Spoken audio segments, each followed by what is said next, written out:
Welcome to part 2 of our Riders of Justice episode. But before we go into real talk, it's time for PP, our patron pitch. This is where we let our patrons know what they can expect on their exclusive patron channel, and we also let non-patrons know what they're missing out on. Now, we're going to go through this kind of quick, Alex, because we also have to talk a little bit about the livestream for The Cure. But before we get to the livestream for The Cure, let's tell our patrons what's on the patron channel right now. Of course, you're starting with the Travolta's tier, the ground floor. If you're there, you have access to all the stuff that we cut out of this episode and all previous episodes. Also, on the Travolta's tier, on the ground floor, you have access to our bonus episodes. We put out at least one every month. This month, we have an episode on Southland Tales. As Alex likes to say, the last brave original movie that The Rock ever did. And will ever do. Accurate. This episode should be dropping April 20th, so the Southland Tales episode might not be up yet, but they will be there before the end of the month, along with part 1 of Lohan. Lohan, Alex, I'll let you talk about Lohan because that's your baby. Yeah, just the career retrospective of Lindsay Lohan and hopefully of the brighter days to come because, man, I don't know of a greater example of the 21st century of a rise and fall so salacious in nature from the coverage that it received, but also for quality of movies, because there were some bangers that she put out initially, and then we'll cover those, and we'll cover some of the, I don't know what the opposite of a banger is, a stinker. There's definitely some of those when she fell out of favor with, a lot of studios and people in positions of power, and we're going to be doing an episode as well that will document the first episode of Saturday Night Live she hosted and the most recent one, which I believe had close to like a 10-year gap between them, and also some of the appearances she did on television shows in between. So, 4-part miniseries. It will be coming on the last Friday of April, May, June, and July. The last episode will be A Christmas in July, her most recent Christmas film from Netflix. We'll be discussing. That will be free to all, but the first 3 parts will be patron exclusive. Just a $1 subscription will get you access to that. So if you haven't already, be sure to check that out. Lohan, all caps, in the font of the Logan poster. Keep that in Black mind. and white. Black and white. Lindsay Lohan's like hand holding a Prada bag or something, and then it just says Lohan. What do they call it? The Mean Girls? Is it the burn book? The burn book, yep. She's holding the burn book. That's what you see. Yes. All right. So that is on the ground floor. That's a $1 tier. You can go up. You can keep going. If you go to the Winoni's tier and upwards, you also get our pre-recording notes. You get our quick video reviews. This month, we're doing a dual quick video review requested by Paul. Filmbusters Paul is making us watch Teen Titans Go to the Movies. And then, of course, we have Contrarians After Hours.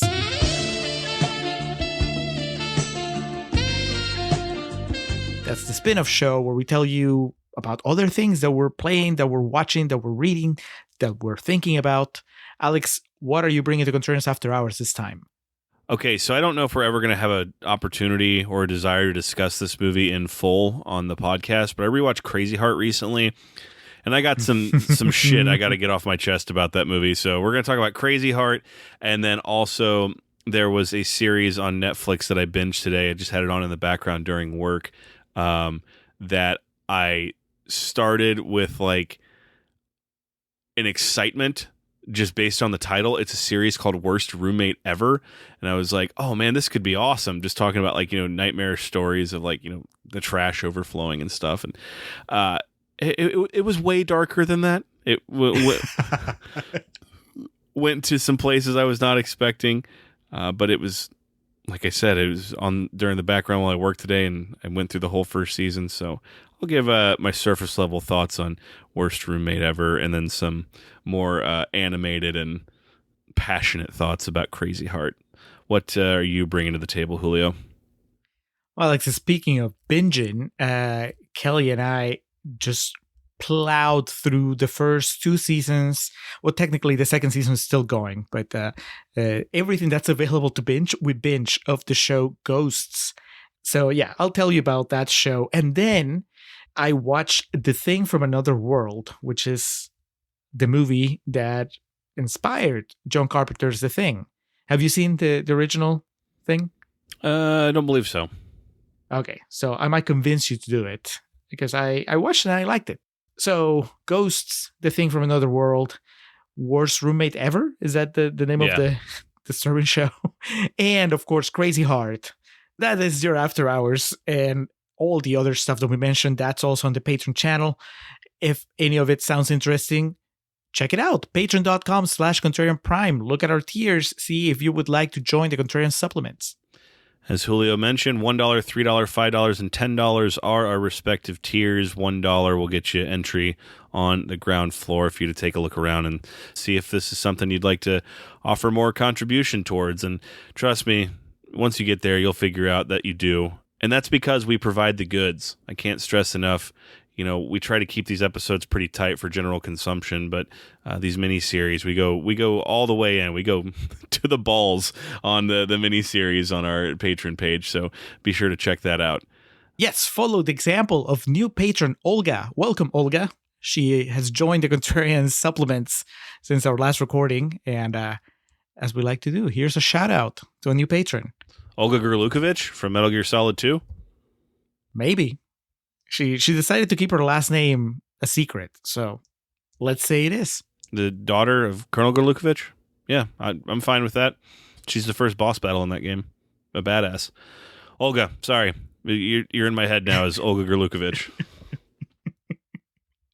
Well, you can be like Olga. You can join the cool kids at patreon.com/Contrarian Prime. Yes, noted cool kids that immediately make Metal Gear Solid 2 references. Anyway, Julio, we may go to the balls on our Patreon page, but when it comes to better causes, we class it up a little bit more, and we go to the heart. Together, we can make a difference. That's been the sign-off for everything Livestream for the Cure related ever since the event began back in 2017. Hello everyone, my name is Nick, and I am the host of the Livestream for the Cure, an annual charity event to raise money for the Cancer Research Institute for immunotherapy research for a world immune to cancer. And over the past 6 years, we've made that difference together. Amazing listeners, amazing viewers, amazing podcast partners and content creators all coming together, and we've raised over $70,000. But this year, we're going to make our biggest difference to date, and we're going to raise $25,000 for the Cancer Research Institute. Tune into the event at twitch.tv/livestreamforthecure starting May 18th, as we're joined again by podcast partners and content creators from around the world to help the Cancer Research Institute crush cancer. Together, we will make a difference. The Livestream for the Cure has been going on for a while, and if you've been listening to the show for at least a year, then you know that we like to be part of it. We like to ask our listeners to join us over there when we live stream. This year, we're going to be there on Saturday, May 20th at 4 p.m. Eastern Standard Time. That means it's like, what, Alex, 3 p.m. Central? Yes. And all right. 1 p.m. on the Pacific time zone.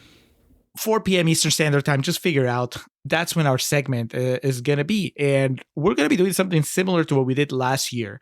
Last year, our actors were Denzel Washington, Cameron Diaz, Kate Winslet, and Robert De Niro. We had members of the audience throw movies from those guys at us, and then right there, in real time, we came up with our own contrarian treatment. What would we say on the show if we were doing those movies? And we had our goalposts. If we raised a certain amount of money, we would do The Bone Collector, then Labor Day, then Being John Malkovich, then Goodfellas. And obviously, for those of you paying attention, we ended up doing all those episodes at the beginning of this year because we hit all our goals. So hopefully we can do the same again this time. The actors and actresses that will be part of this live stream batch. TBD. TBD. We haven't decided yet, but we'll be announcing that probably over the next couple episodes. What you can expect, though, is that in addition to all the fun that we had in the previous live stream, we're going to be adding an extra feature, and that is we're going to bring the Josh Gad Minute to the live stream. Those of you who watch our videos on YouTube and Facebook are familiar with this. Is where we cast Josh Gad on whatever movie we're talking about on those warm-up videos we do. So now when you give us a movie on the live stream, in addition to giving it a contrarian treatment, we'll also put Josh Gad on it because we're big Josh Gad fans, and that's something that nobody else does. Somebody has to. So mark your calendars, May 20th, 4 p.m. Eastern Standard Time. More details to come, but wanted to give you at least a month heads up so you're prepared. Now, let's go into real talk. Let's get back into whatever this movie is. Black comedy, Christmas movie, action movie. Sure. Let's go to real talk.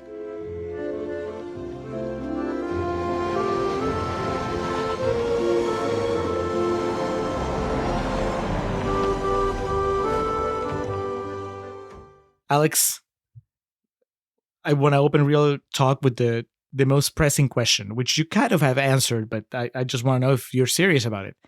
Is this a Christmas movie? Yes. Why? It ends on Christmas. So that's all it takes?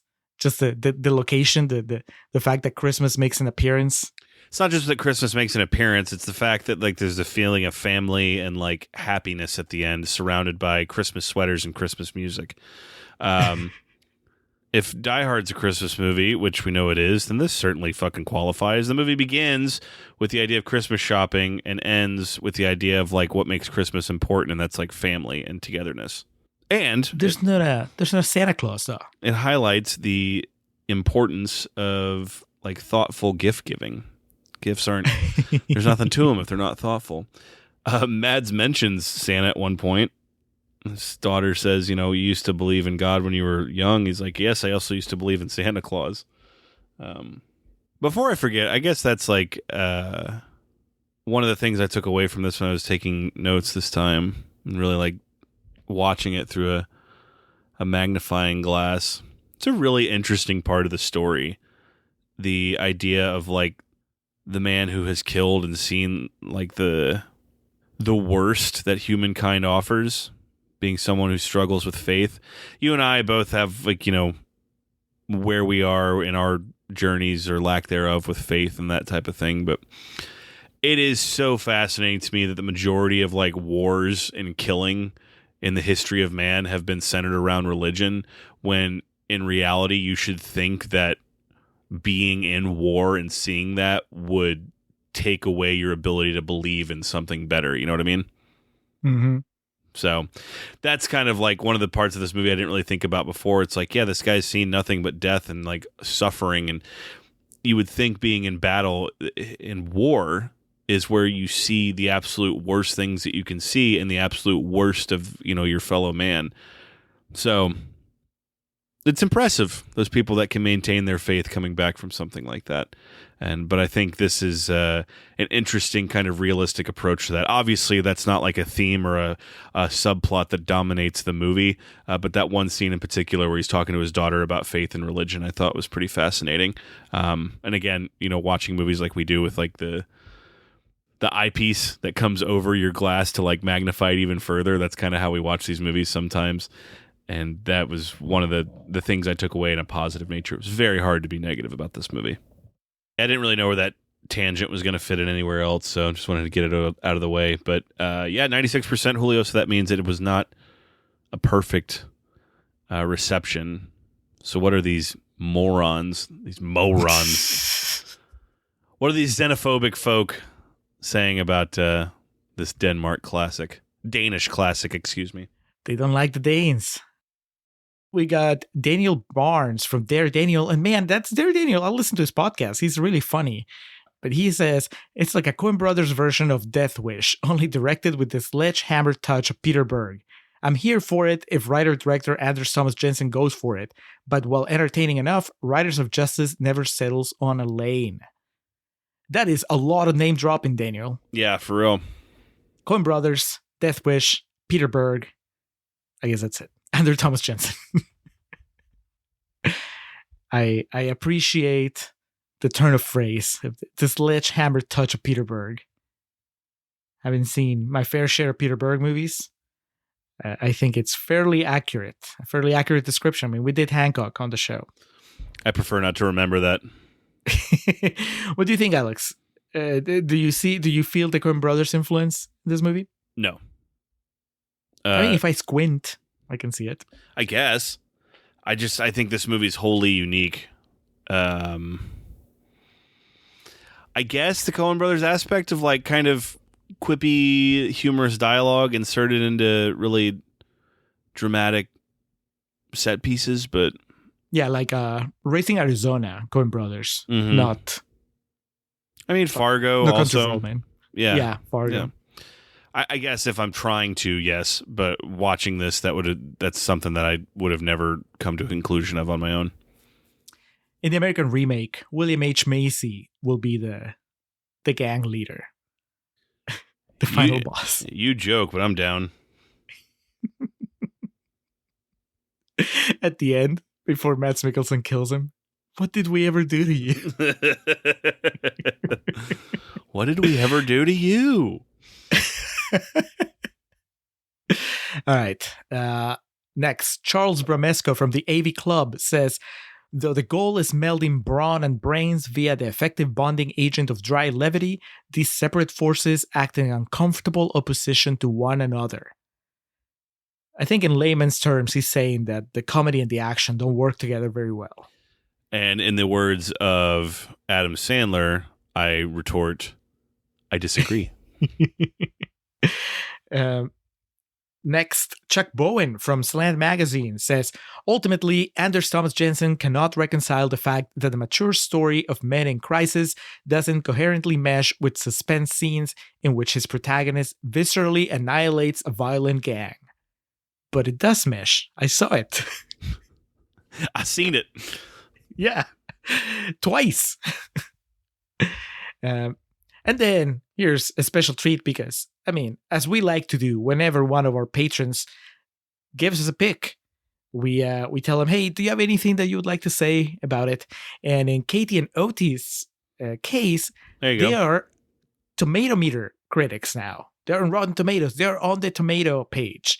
And I was able to just go and grab a screenshot of their tomato quotes. OT says, Mads does a really brilliant job in bringing this character to life. Regardless of his emotional disconnect he has for himself and people around him, we still connect with him because of his performance. And KT says, I was worried it would be too heavy, but there are definitely moments of levity via the lovable misfits we learn to love along the way. I'm sure you agree with all of this, Alex. Mm-hmm. Unless you tell me that you had trouble connecting with Mads Mikkelsen because of how disconnected he was from everything else. No. The only trouble I have with Mads Mikkelsen in this movie is that I read it only took him 2 months to grow his beard. And that is like... offensive. I am so jealous of like that level of masculinity, that level of testosterone. You know, if I let my facial hair grow for 2 months, it would be maybe a quarter the length and just splotchy and gross and nasty. So, Mads, I am in your debt, sir, as a man to man. It's that new masculinity people are talking about. For real. No, I think this movie is just nearly perfect for what it tries to do. So, I appreciate people's comments. And KT and OT, I'm glad to hear that they enjoy it. And those negative comments that you just read, I can't tell someone to interpret something differently, but I think they either one overthought it or two like kind of missed what it was going for. Well, I think that the key, like the crucial element, is whether you can enjoy the mixture of comedy and drama. This is true. This is like my dad, when me and Lillian watched this, Lillian loves this movie. And so we put it in the Christmas rotation last year because after I did my QVR on it, I bought the Blu-ray immediately. And so my dad, argued that it wasn't a Christmas movie, and we both scoffed at him. And yeah, he had a really hard time like finding humor in situations right after like people were like viscerally gunned down in the street. whereas I don't have an issue with that. For context, I also think Hamlet 2 is like one of the funniest movies to be released during my lifetime, and I remember watching that with him once, and I don't think he laughed one time because it's making light of like crucifixion and shit like that. So, yes, me, you, the typical people I run with and discuss film with don't really have a problem separating those things, so it's easy for me to immediately just be like, assume everyone's okay with that. But it's a very good call out. There's some very gratuitous violence in this movie that's quickly followed up by things that I find really funny. But if that type of like tonal shift fucks with you, or you're unable to like roll with that, it's not going to be a movie for you. Well, it's actually a 3-part thing, because it's not just the brutal violence and the comedy, but also the emotional violence. And I think that's the harder for me. That was the biggest thing, because the violence, I mean, it was like you said, I have no problem with that. I mean, I think that something like Smoking Aces is really funny. Hell yeah.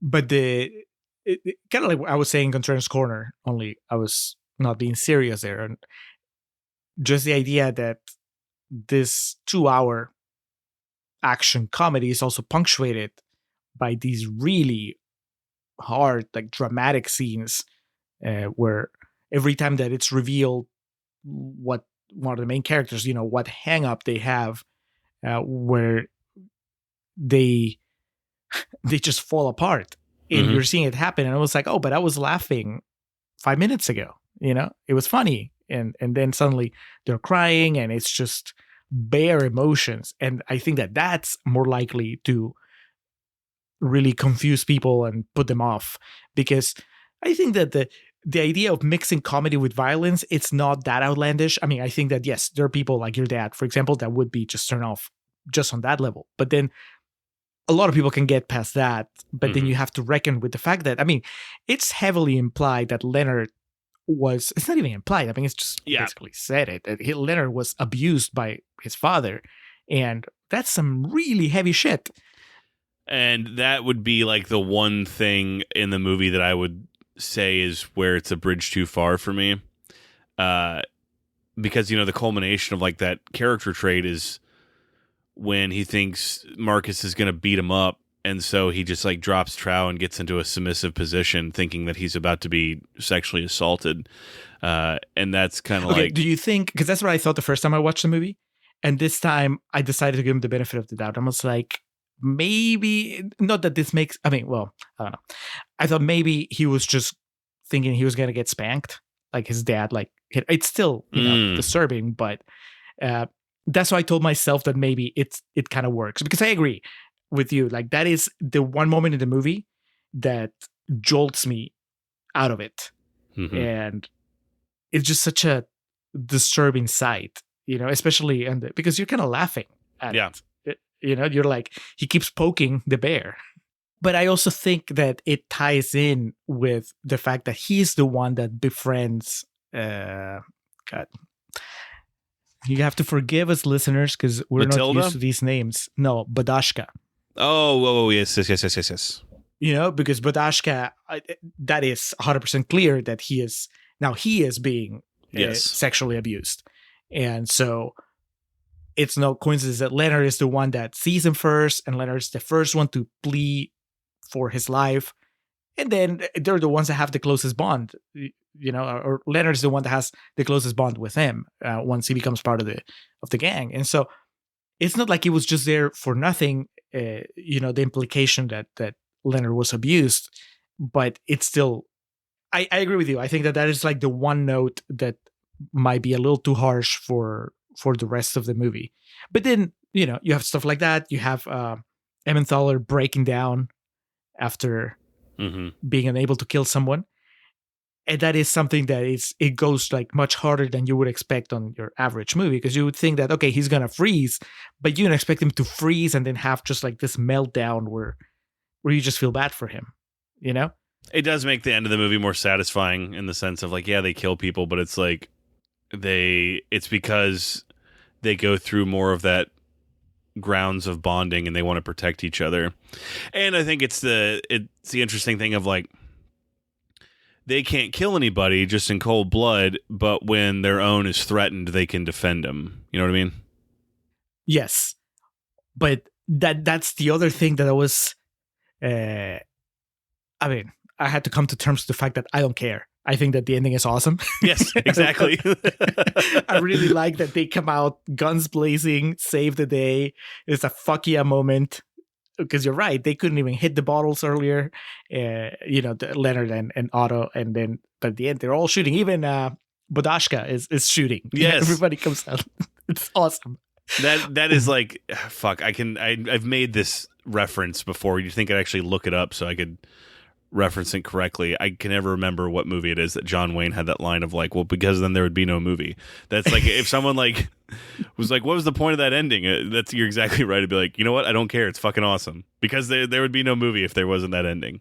But because, well, for two reasons. One, because we were doing an episode on it, and I was like, I knew that there was something that didn't sit well with me about that final climatic scene, and then having to do Conspirator's Corner about it made me have to think about it and verbalize it. And it's a little bit what I was saying, which is that it seems like a weird thing to end your movie with, like a movie that was so much about criticizing the Mads Mikkelsen character, right? Like he's as much of a pain in the ass as Sirius is his name, the boyfriend. Yeah.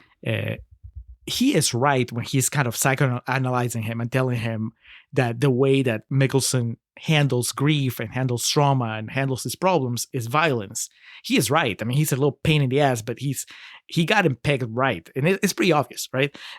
Just from the way that he behaves and everything. So then you pair him with these characters that are not violent at all. And that when they try to be violent, they realize that it's actually... it's a big deal to kill someone, to be violent. It actually, it's one thing to do it in your head. Another thing is to actually do it. And everything is set up in the movie to kind of tell you that violence is not healthy.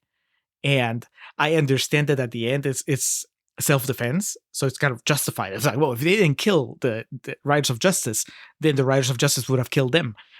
but because the movie ends there. And then who cares? Because it's Christmas. Yes, exactly. All that was missing was Otto going like, ho, ho, ho, motherfucker. But it's just so weird that that's kind of like the period at the end of the sentence. Is just that the scientists take up arms, and like I never felt that the movie was about the fact that they couldn't be violent unless they really cared about the reason for the violence. Like I didn't think that was what the movie was about. And then that ending makes it about that. It's like, yeah, they were unable to get their shit together with the guns until Maddie and her dad were in danger, and then they become badasses. I was like, that is very exciting to see, but it doesn't seem to fit the message of the movie, because I thought that what the movie was saying is this is wrong. Like Matt never should have gone after the Riders of Justice, and they never should have encouraged him. And then once they realized that he was a loose cannon, they should have tried to do something. They have all this technology and all these brains at their disposal, and they can't come up with a better way of figuring things out other than just blunt revenge. And I guess it feels like the movie's setting up to be a much smarter version of something like That Sentence. And it is, because this movie is way smarter than That Sentence. But in the end, they end up saying the same thing. Just like when it's all over, all that matters is that you have the better guns and that you can shoot them faster than the guy that's against you. So that's kind of weird. Again, I don't care, because by the time that the movie's done, like with That Sentence, I think this is how you felt at the end of That Sentence, right? I had all these quibbles with Kevin Bacon and how the story goes, and you're like, I don't care, because it's pretty awesome when he pulls the gun, and we know that he killed what's that guy? Johnny Five. What's that guy's name? Don't say it. People screaming into their earbuds right now. It is Garrett Hedlund. Yes, Garrett Hedlund. It's badass. Like I don't have that reaction, but I have that reaction at the end of Riders of Justice. I am 100% committed, and I'm like, I don't care that the movie is betraying its principles. I just care that they killed all those fuckers, and it's awesome. And everybody gets and I mean, you can.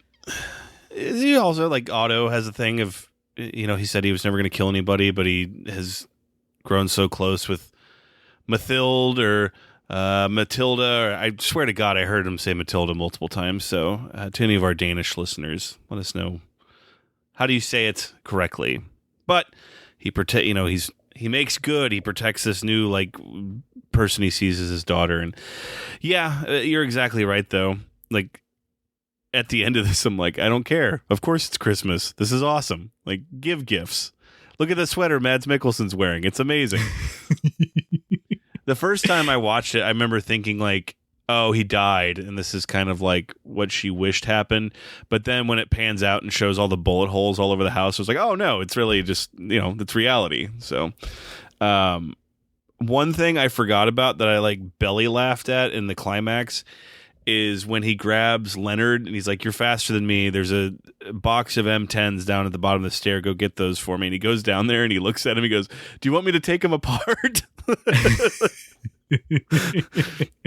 That was great. And when they're building him up and Leonard's like, I come in second or, second place, and the gun's built backwards and pointing at his face. That was also really good. That dude, Lars Bragman, who plays Leonard, is, and you gotta say that's something transcendent when you and I don't speak a fucking word one of that language, and I still want to compliment how funny he is. Obviously the subtitles help because that's what I believe he's saying, because that's what I'm reading, but just his delivery of some things and, like, his facial expressions and his body language and the way he reacts to certain things, that dude is really funny. Yeah. I know you don't like the comparison to Big Bang Theory, but that dynamic of having one brainy guy that's really pedantic and one brainy guy that's more kind of like subdued and has to put up with with how pedantic the other nerdy guy is. I mean, that is, execution aside, like, that dynamic, that interplay, that works, for a reason, and that's.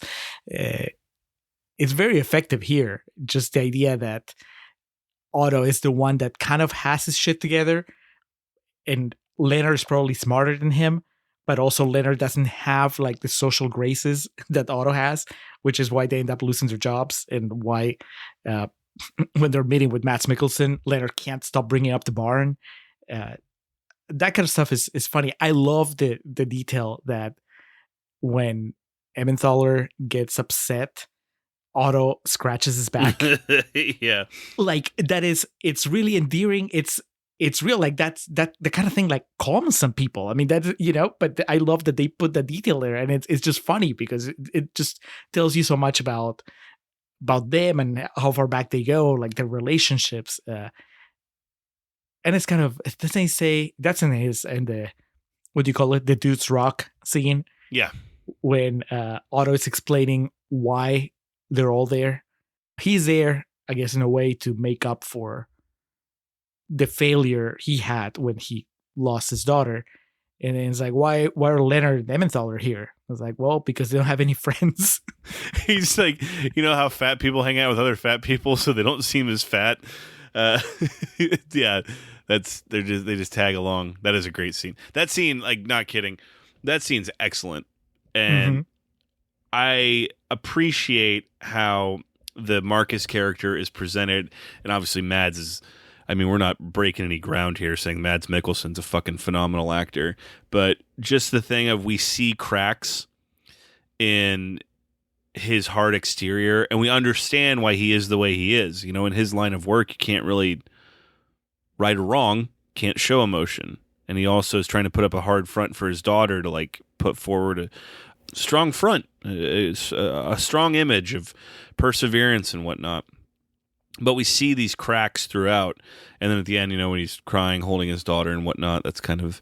but that scene in particular, he's trying so hard not to cry in front of Otto, and kind of break. And it's just magnifique. It is awesome. And that dude, Nicolaj Laikas, the guy who plays Otto, he is just rocking the shit in that scene. Just absolutely fantastic. And, we jested about it because it's easy to. The meltdown in the bathroom, the walk the line scene when he comes in and comforts him because he knows what it's like to go through that level of loss, that's also really excellent. Mm-hmm. Yeah. They have that moment where Matt Mikkelsen says, Otto, I don't feel so good. He looks in the shattered mirror and says, Otto, I think I still have some healing to do.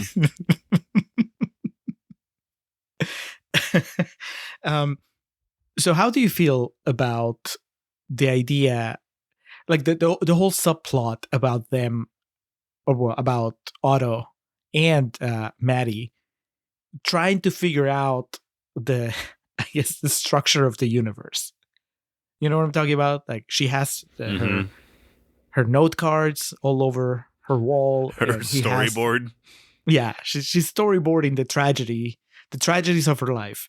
And then Otto had, I guess, at some point, some sort of software where he was trying to also uncover the secrets of the universe, the whole causality of it all. And it is, I guess I'd forgotten how that kind of stuff keeps weaving in and out of the story. This is only the second time I watched it, and I kept waiting for the movie to just drop it, but then it keeps coming back up. And I think that I've forgotten that it was part of it because you don't really get an answer, at least not one that comes from any of the characters regarding that stuff. The closest you get is Otto telling Maddie, well, this is pointless. You can always keep going further back and back, and your mind is never going to be able to grasp it. You'll drive yourself mad, that type of thing. Mm-hmm. But even after he tells him that, I mean, I guess I felt like the movie was still connecting things. I mean, it ends showing us where the bike went, right? Kind of circling back to, this is what started the ball rolling. This is what got the ball rolling. This little girl that didn't want a red bike, she wanted a blue bike, and so it got stolen, and the chain of events started. And I mean, I think I like it. I think I like that it's there. I think that I wish there was more of that in there. I don't know how you add it. If Otto had, I don't know, if he had a clearer idea of, he seems to have a pretty clear idea actually when he's talking to Maddie. I think that he's come to terms with that, but I don't know how it ties into the rest of the story. You know what I mean? I guess I put it on my, as I was thinking, I was like, all right, I think that by the end of the movie, yes, it's pointless. You're going to drive yourself mad if you're trying to make sense of these things. It's the world is chaos, and all you have to do is kind of like take the tragedies and take the good things. And actually, that's something that Leonard says when he's having his first fake therapy session. Doesn't he tell her, that's not how statistics work? There's still plenty of horrible things that can happen in your life. Just because you have something horrible happen to you right now, it doesn't mean that more bad things can't happen. They probably will, but just as many good things are going to happen. That's just how it works. That's just how life is. He tells her, he's like, you could also drown in a puddle, but you don't think about that. Right.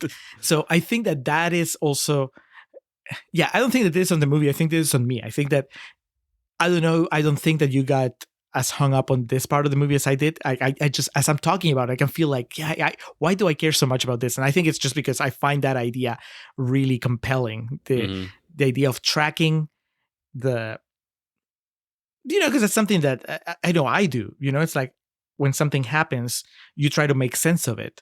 And a way that you make sense of it is by seeing what made it happen. This led to this. How could we have avoided it? Oh, well, if this had happened 5 days ago, then this wouldn't have happened today, and that kind of stuff. So the idea that these guys, Otto and Leonard, were working on some kind of machine that would potentially be able to look so far back into causality that they could predict things. I mean, that is really exciting stuff.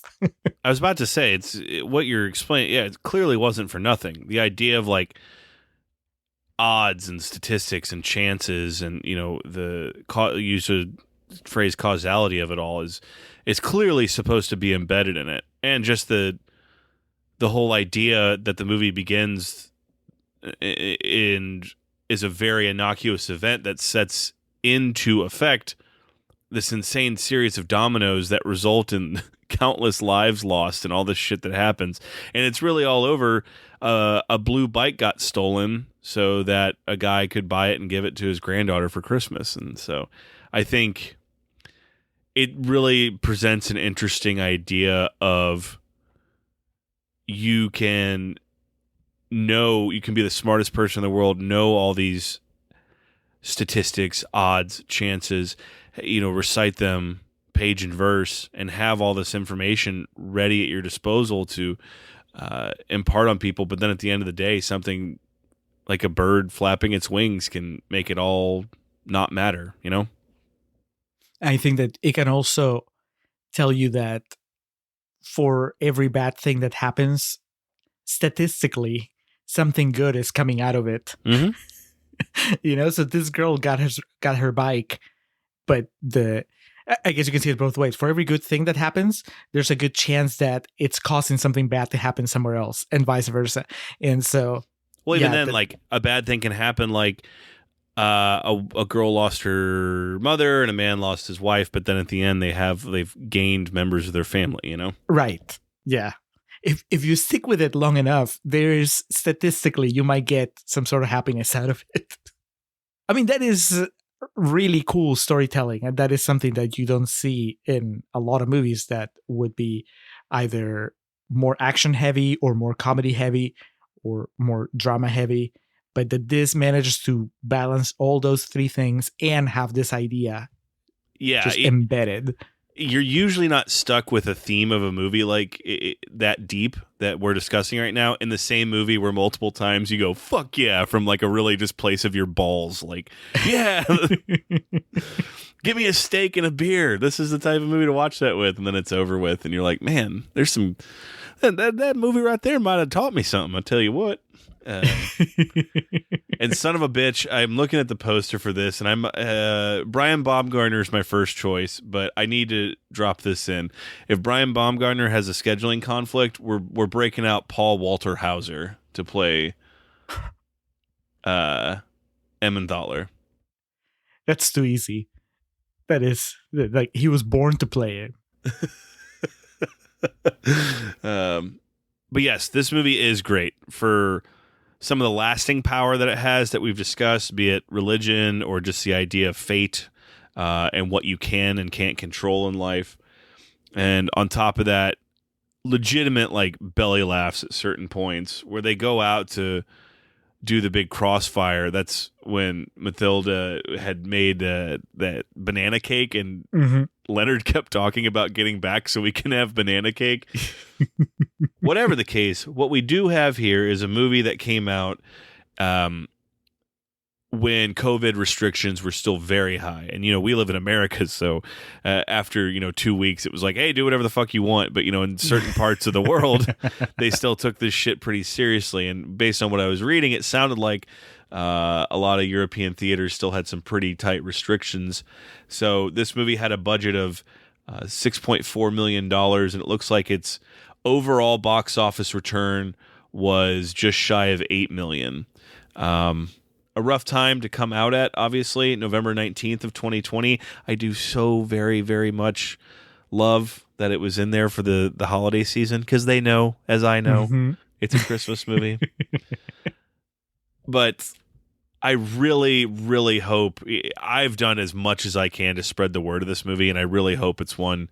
It's not even an old movie. There's still plenty of time for this to get a groundswell. All a movie like this, like all it really takes is the right streaming platform to advertise it, and then it takes off, and people are like, "Oh, have you seen this movie?" And so for that, I will give the way we do things now props. Like if this was one of those movies that I know it was on Hulu for a while. It's still on Hulu. That's how I watched it. Okay, excellent. But like how Netflix will do like those, like the main splash will advertise like a movie, and that's how like a lot of shit takes off on there. So Julio and I will continue to do our part to get the word out, but I hope this is one that finds a wider audience at some point, because obviously the majority of the audience that has found it really fucking loves it. that box office return was not enough to hire passable voice actors for the English dub, because I do own the Blu-ray, as I mentioned, and it does have an English dub on it. And I watched probably the first 30 to 40 minutes with that on, because I was like, I've seen this. I think this was the fourth time I've watched this movie. And I was like, all right, let's see what this is like. And first of all, I don't think you can ever, even though we don't speak the language, I don't think you can ever feel the emotional like resonance and ramifications of a situation if you're listening to someone talk over what the real emotion is. You know what I mean? Mhm. So that's first of all. Like the dialogue is exactly what's transcribed, but it just doesn't work. I can read what they're saying, and they're speaking a language I don't understand, but I can feel what they're saying in their language. When someone's talking over it, I'm like, okay, this doesn't, I am feeling none of this. And then two, it was like sub PS1 level voice acting. Like, you know, those really shitty rushed video games that would be based on movies during the PlayStation 1 era that just had god-awful voice acting in it. It was bad, man. And they had, you know, it wasn't like one person was playing everybody, but it was just, no disrespect, if any of y'all are listening to this, I imagine that's a tough gig because you're trying to speak for someone else, but it was bad. If you are checking out Riders of Justice, just subtitles and stick to the native language. I was really hoping you would tell me that H. John Benjamin was doing the voice of Mads Mikkelsen. Oh man, that I'm Nick Offerman is Emmenthaler. That'd be fucking awesome. Would be, but no, these just sound like a bunch of white dudes. So, in the end, in conclusion, this gets better every time I watch it. And it's not, I mean, by design, it's a movie I have to be paying attention to. It's not like Drive. I can't throw it on in the background when I'm cleaning or something like that. I guess I could, but then I know my OCD would like hook me and I'd just be sitting down and watching the rest of it. But fantastic Christmas rotation. It's definitely one of the movies I've been most grateful for that we have a patron that it came across for us, because you know me, I wouldn't have found this shit otherwise. And so now I feel the need to like champion it and wave the flag high and proud for it. I don't know what's keeping me from going all the way to A+.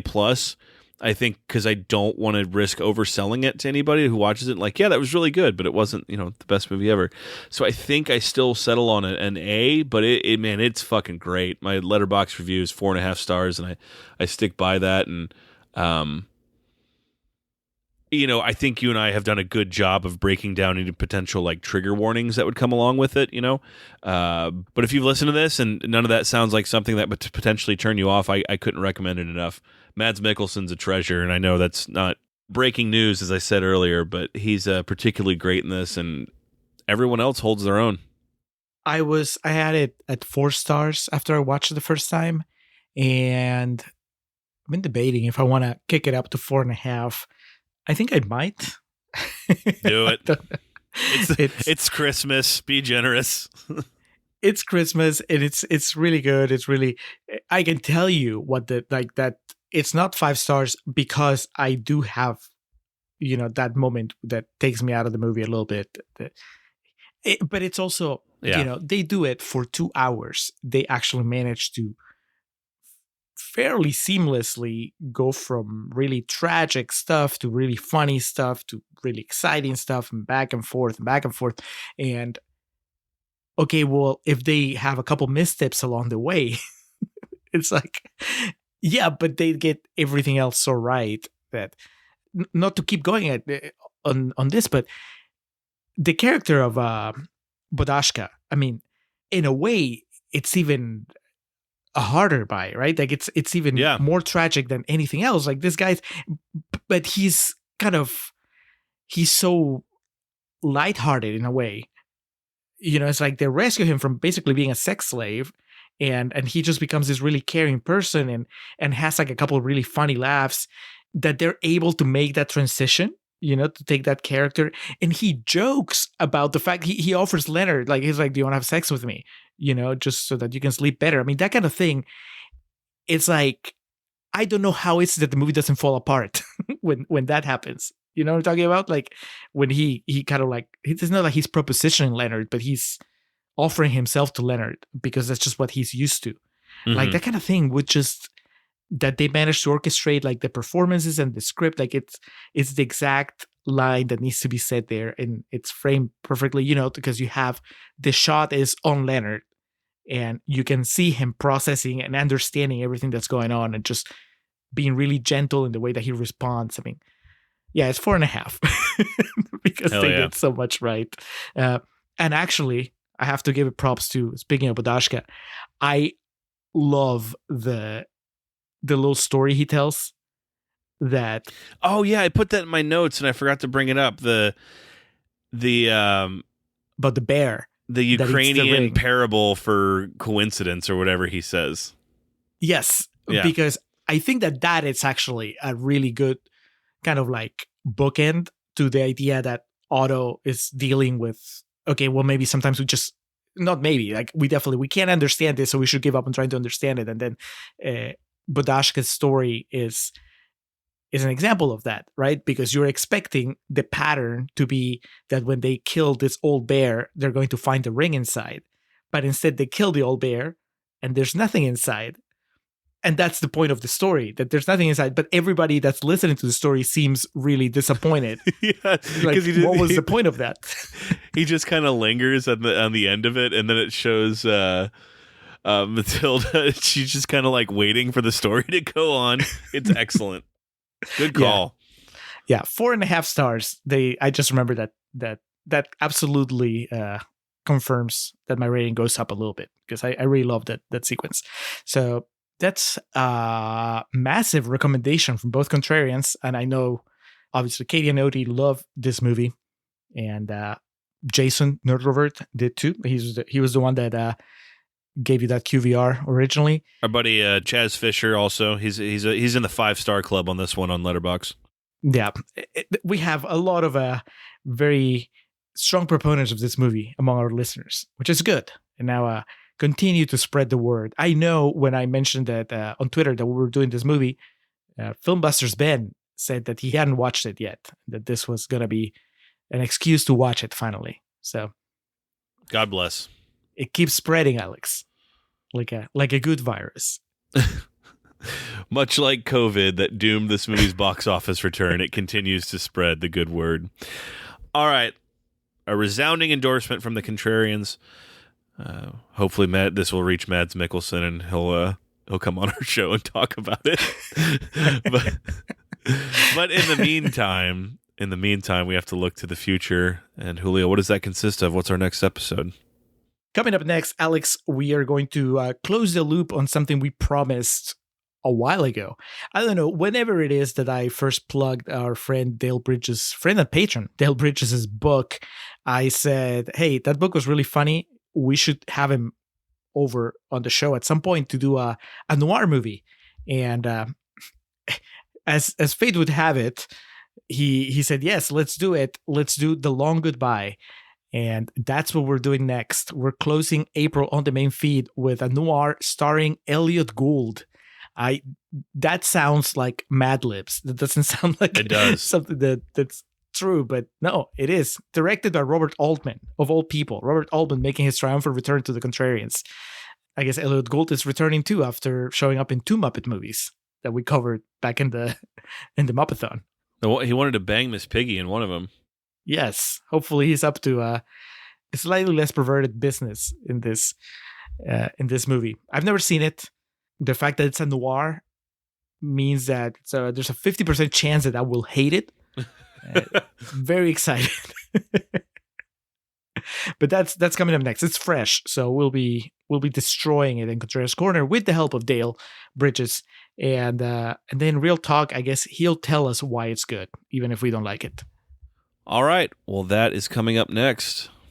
Patrons, I mean, this is your time. So, again, for the second time for myself here in the run of the Contrarians, getting to cover Riders of Justice was truly a pleasure, so keep them coming. And for any and all potential new listeners, if this was your first time, thank you so much for joining us. But it's time to close the show, so we're going to move into perennial plugs, and we'll start off by giving thanks to the Festive Years who provide our opening and closing tracks. They kick us off with Last Stand and take us home with Summer of 99. Be sure to head over to thefestiveyears.com for any and all Festive Years needs. Our friend and fellow podcaster Hans Rothiser is the man behind our logo, behind all the graphics on our webpage, our Patreon page, our merch page. That little tomato looking at himself in the mirror, little tomato doing all sorts of things all over our webpage. That is the work of Hans. So if you like his work, check out his website, mildemonios.pe. That's mildemonios.pe.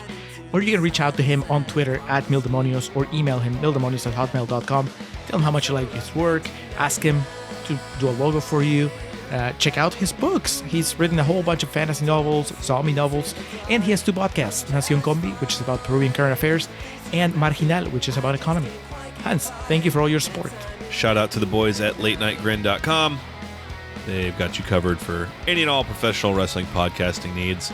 By the time this drops, it'll either be quickly approaching or have just concluded, but they have a monthly show they call Grin Grappler. The Grin Grappler, which they allow me to take part in every month. It's always a great time, and this month we'll be discussing the life and career of the incomparable Rowdy Roddy Piper. You've seen They Live, right, Julio?